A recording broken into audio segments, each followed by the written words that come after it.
Mirad, como os estaba contando, realizaba eh, estudios de mercado y hacía recogida de datos de tipo cualitativo muchas veces cuando trabajaba en el sector de snacks, en el área de marketing.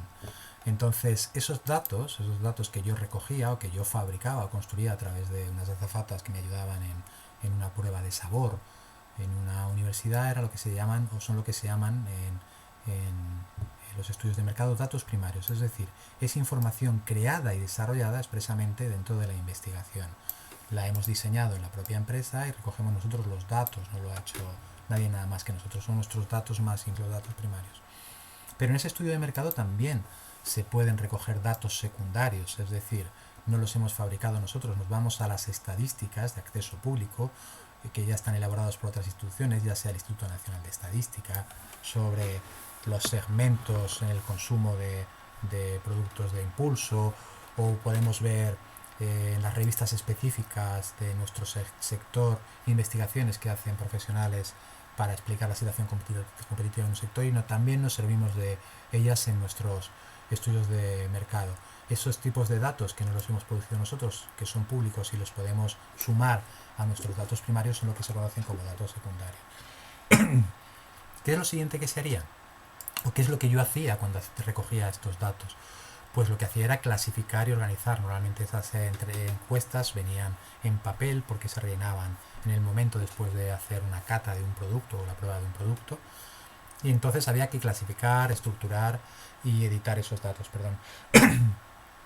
¿Cómo lo hacía? Pues trabajaba en mi ordenador y iba pasando todas las encuestas, que podían ser 100, 150, 200 encuestas, y las íbamos tratando, o las iba tratando desde el Word, y desarrollaba tablas y gráficas, ¿no? Intentaba interpretar o organizar un poco la información, organizar la información primero. Y lo siguiente que hacía era analizar esa e interpretar esa información que recogía, esos datos de esa prueba de sabor, pues les gusta más el sabor a queso tal o el sabor a bacon, de lo que estuviésemos probando en aquel momento.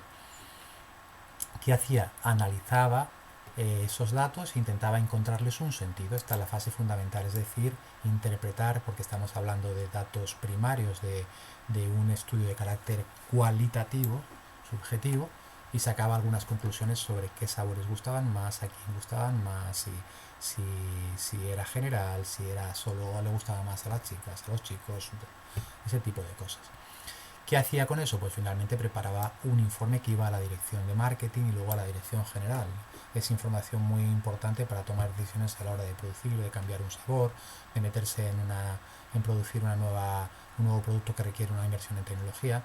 Y entonces explicaba en un informe el objetivo del estudio, la descripción de la metodología utilizada, resultados técnicos, datos, tablas y gráficos, todo lo que he explicado antes, y al final escribía una hoja generalmente de conclusiones. Mirad, en todos esos informes los directores de marketing, los directores generales obvian todo lo primero porque entienden que lo has hecho todo bien, lo revisan un poquito, pero van a las conclusiones. Es decir, un ejecutivo que tiene muy poco tiempo lo que hace es la conclusión. Y ellos, en relación con eso, me hacían preguntas concretas sobre mis conclusiones para asegurar que la información que se estaba dando pues estaba bien producida y que tenía sentido, ¿vale?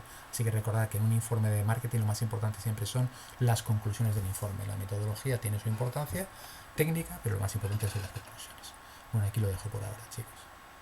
Recordad que hay vídeos que intentan explicar un poquito los distintos tipos de investigación y demás. Lo dejo en la descripción del vídeo.